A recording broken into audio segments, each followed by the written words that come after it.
What? What? What the hell is this? Harumph. I didn't get a harumph out of that guy. Give the governor harumph. Harumph! You watch your ass. I see you shiver with anticipation. Let the show begin. Hey everybody, this is David Heretic coming at you with another edition of Reactions, Reviews, and Rants. And tonight... Okay, making their debut on the channel tonight, we have Doyle Bramhall II and Smokestack. How about that? Yes, indeed, Doyle Bramhall II and Smokestack making their debut on the channel. Before we go any further, for those of you who are feeling inclined to do all the clicks and the likes and the bibbidi boobity bob, do me a favor, before you do all those things, please watch the whole video first, okay? Give me a chance to earn those clicks and likes. Now, after you've done watching the video, if you still feel like doing all those clicks and likes, then by all means, feel free to click away. This comes as a request from Paul Tomaszewski, and Paul wanted to see me react to this song by Doyle Bramhall II and Smokestack called Problem Child. Now, have I heard the song before? No, I have not. To be perfectly honest with you, I've never even heard of Doyle Bramhall II and Smokestack. This does not resonate with me in any way, shape, or form. However, there's always a possibility I may have heard the song in passing and I just don't realize it. So it's always, if I start listening to the song and I suddenly go, you have got to be kidding me, this is that song, I'll let you know. That's the truth. You know me, I'm going to be honest with you guys. This was posted by Rinaldi St. Sure, we'll go with that. And the video has 49,815 views. It'll get you there.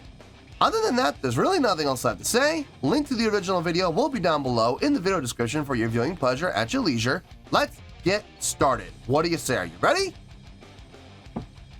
Are you ready? Because here we go. All right, here we go. Doyle Bramhall II and Smokestack, Problem Child. Cool. All right, let's do this. All right, boy, let's do this.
Okay, right off the gun.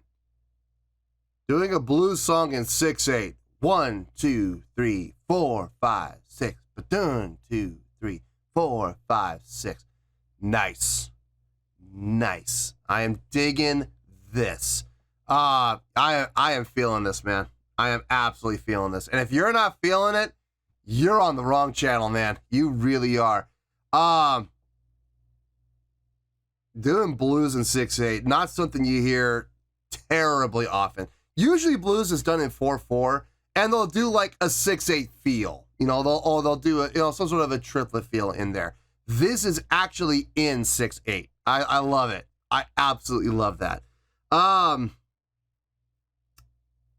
getting a lot of like Stevie Ray Vaughan vibes. I don't know about anybody else, but I mean, I'm getting a lot of that Texas blues type of feel to this, especially in the vocals. Like vocally, he sounds quite a bit like Stevie Ray Vaughan. I think he does anyway. I know everybody's going to have their differences of opinion on that, but to me, I hear a lot of Stevie Ray Vaughan in this. I don't think here's the thing. I hear a lot of Stevie Ray Vaughan, but I don't think he's trying in any way, shape, or form to be Stevie Ray Vaughan. I don't think he's trying to pay homage. I don't think he's trying to copy. I think that's just pure coincidence that he sounds like Stevie Ray Vaughan. Although, then again, I don't know anything about the guy. Maybe he is paying homage to Stevie Ray Vaughan. I don't know. I don't know anything about the dude. If you guys could do me a favor, if you know for a fact, let me know in the comments. But guys, don't offer me your opinion and tell me it's fact. Don't offer me speculation, okay? If you know for a fact, like if you have evidence, if you have proof that says he is paying homage to Stevie Ray Vaughan, he is a Stevie Ray Vaughan wannabe, okay? If you could show me evidence of that, proof of that, okay, I'll buy it, absolutely. But don't hit me with speculation. Don't hit me with opinion, okay? And try to pass off as fact. Look, if you want to give your opinion, that's fine.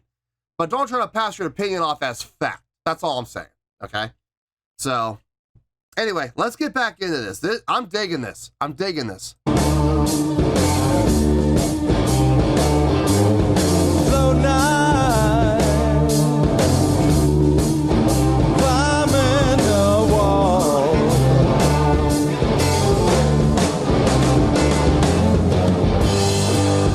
I never thought I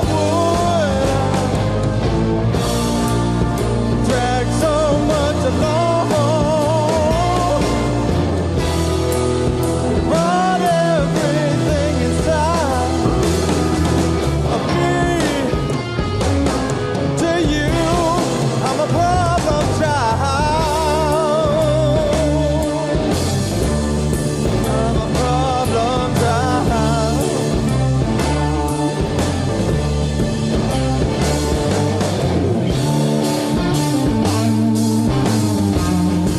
Wait a minute. Sounds like we got a guitar solo. Let me back up. I don't want to have to pause in the middle of a guitar solo. Before I pluck a string. Boom.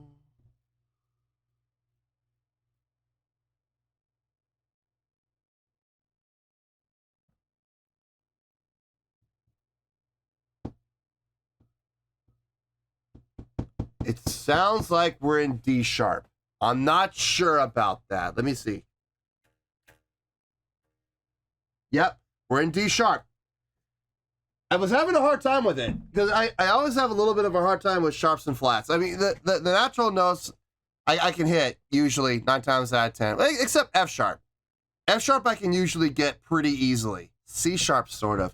No, but the natural notes I can usually get. Like if it was E or it was D, I'd be able to pick it up like that. But I was like, it's not quite E, it's not quite D, so it's, well, by process of elimination, it's got to be, you know. Wow. Okay, so D sharp, 6A feel. Yeah.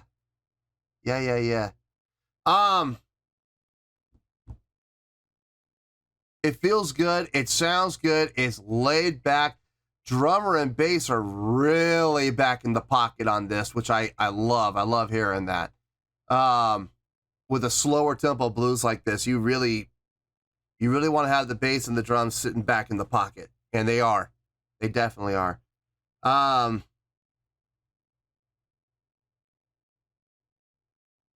Sounds good. Sounds good. Let's do this guitar solo. Let's see what's going to happen here.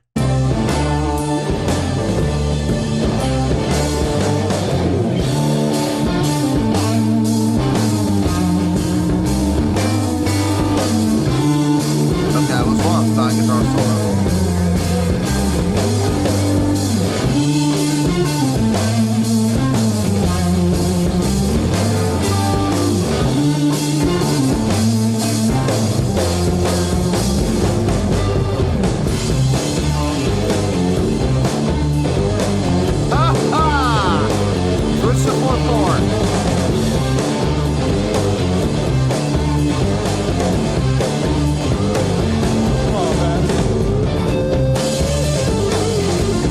get guitar solo fingers.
When they switched into that 4/4 and they went at that like 1, 2, 3, 1, 2.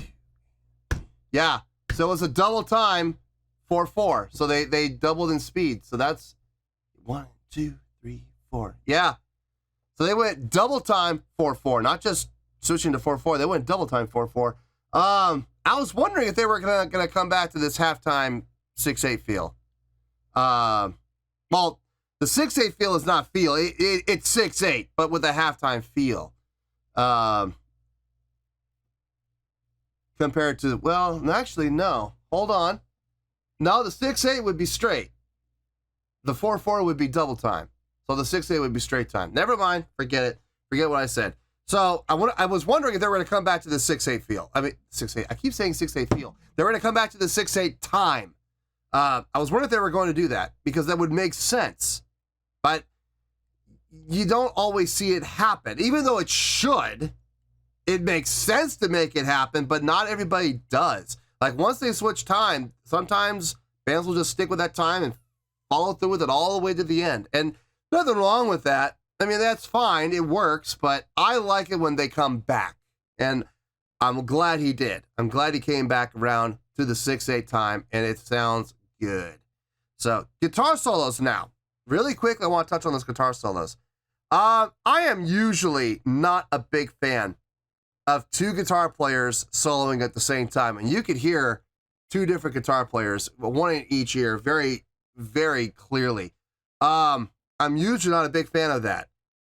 But if you're able to pull it off so that neither guitar player is stepping on the other guitar player's toes, that's fine. It works, especially if you can make it sound good and you can play things between the soloists that are complementary to each other.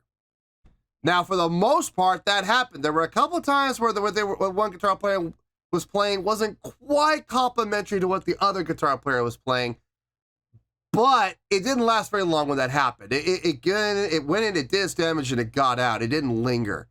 So that's not bad. That's not bad. And the way that they were able to do their solos without stepping on each other's toes, that's not easy to do. That's actually pretty impressive. So good on them. Really good on both of them.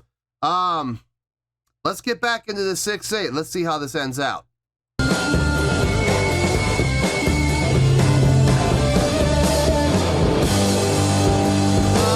never thought I would drag so much alone, 'cause I brought everything inside for me to you. I'm a problem child.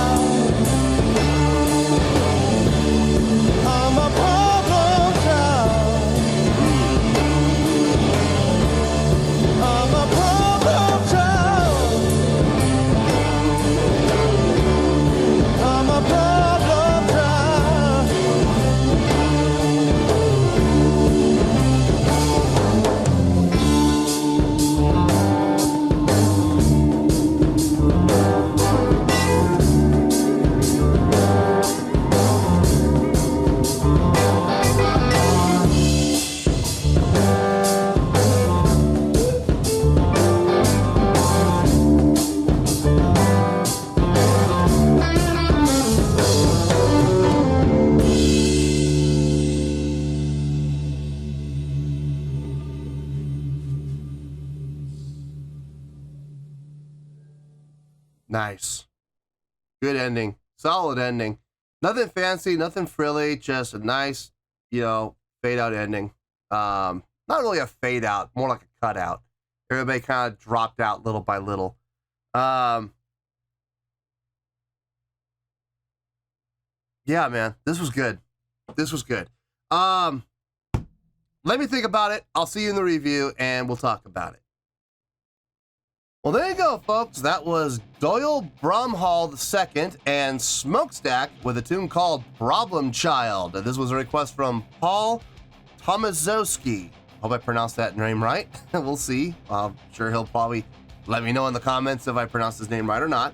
I thought about it. Got a score here. On a scale of 1 to 10, I'm going to give that an 8.2. Yep.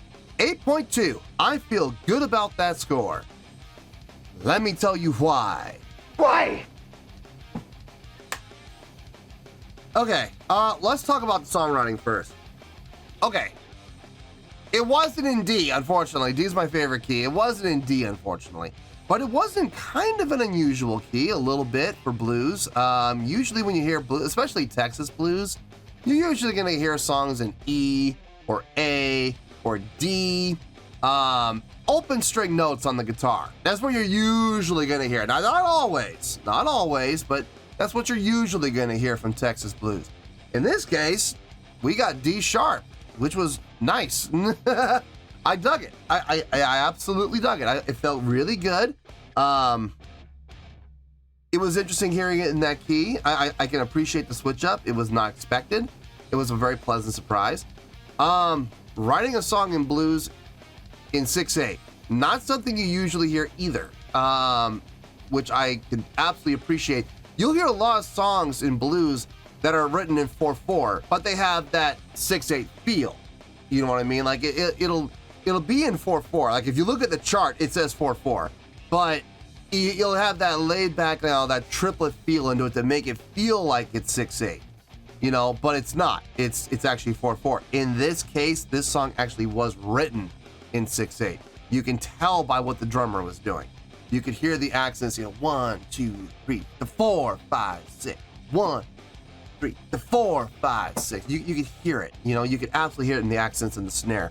On top of that, what was happening within the guitars and within the bass, doom, ba-doo-doo-doo, ba-doo-doo-doo.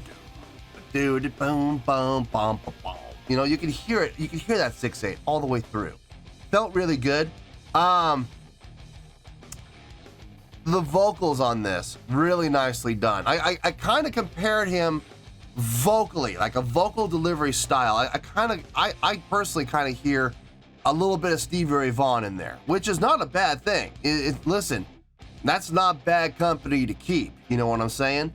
So I can absolutely appreciate his vocals on this. They sounded good. They lent themselves well to the song. They fit like a glove, and they didn't take away or detract from the song in any way, shape, or form. Did nothing more but enhance what was being done throughout the rest of the song. So I dug it. I absolutely dug it. I know there's going to be people out there who are going to be like, he's a Stevie Ray Vaughan wannabe. Okay, well, listen, that's your opinion, okay? And you're certainly entitled to your opinion, but don't be coming at me and try to tell me that's a fact without having something to back that up. You know what I mean? And you better come at me with something substantial, something concrete. Otherwise they're just unsubstantiated, rumors and opinion. And I don't want to rely on those. You know what I mean? I'd rather have the facts put in front of me. Get some facts and come back and see me. So, I have my opinion, and my opinion is he sounds a little bit like Stevie Ray Vaughan. Now, is he trying to be a copycat? I don't think so. I think that's just the way his tone comes out. Anyway, the solos, the guitar solos. This was a big point for me. I'm usually not a big fan of having two instruments solo at the same time because it's so easy for soloists to step on each other, and it's not even intentional. It's not intentional at all. It's purely accidental. But you'll have that one soloist that just kind of is better than the other and is fancier than the other, is more fun to listen to than the other, and he starts to take over and starts to hammer the other poor soloist down. And like I said, it's not anything that's done with malice or, you know, any type of malicious intent, but that's just the way of the nature of the beast. Now, in this case, the two guitars were very complementary to each other. Not necessarily playing off of each other all the time, but sometimes it did. Sometimes it did happen. You would hear the guitar player over here end, and then as he was ending, the other guitar player would start a little bit of the solo run, starting where he ended. You see what I mean? He kind of picked up where he left off, which is very cool. Now, there were a couple of times where one guitar player kind of was a little over what the other guitar player was doing, but here's the thing. It started to come over the top, but then just as quickly it would pull back and disappear. So it wasn't like it wasn't a destructive impact. It was just, it started to happen and then it stopped, you know? That's fine.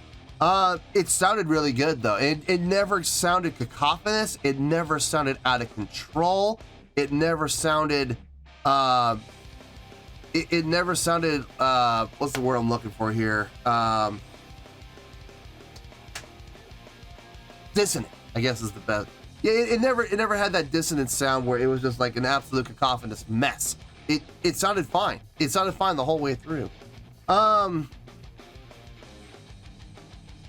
The big thing for me when it comes to blues, and this is just me talking, I'm not going to sit here and speak for everybody, but for me personally, when it comes to blues, it's about feel more than anything else. And I was feeling this song. It felt good, man. Really, it comes down to the songwriting. Yeah, it does, but it also comes down to how that songwriting is executed. Listen, you could write a chart. You could write a song. Write it on paper, write it down, score it out, right? Give it to, 5 or 6 different bands, and you're gonna get 5 or 6 different versions of that song. Doesn't matter how many guidelines you give them, you can tell them this is the tempo, this is the key, do it, and you're gonna get, seriously, 5 or 6 different versions of the song. So, hearing this done as well as it was, it felt really good, man. It did. It had that laid back feel, specifically in the bass and the drum, really sitting back in the pocket and grooving, which you want when you're doing blues. I mean, if you don't have that from your drummer and bass, you're gonna have a very hard time getting that blues feel, man. It's gonna be rough.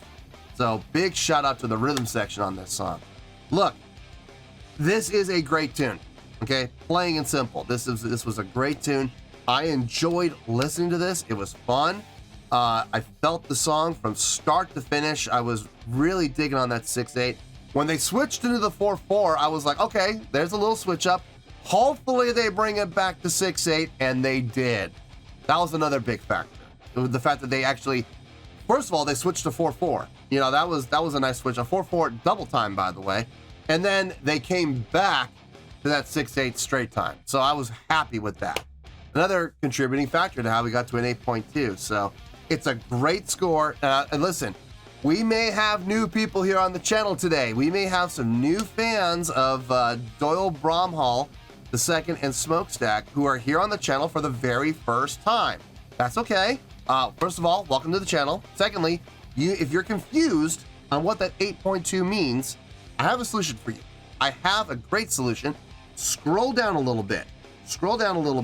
Go down into the video description and scroll down just a little bit, and you're gonna find my scoring system chart down there. And you'll clearly see that it says 8.0 to 8.9 equals what? What does it say there? What's the word? It's just one word. What's the word say? It says great. Just remember, 8 is great. If you get an 8 point anything, it's a great song. Now, there are many different levels of greatness, and that's to be expected. But nonetheless, it's getting a great score of 8.2. Just remember, 8 is great. So, yeah, it's a great song. I enjoyed it. I would absolutely listen to this again, without question. It was a great song. I enjoyed it. 8.2 is where we're at.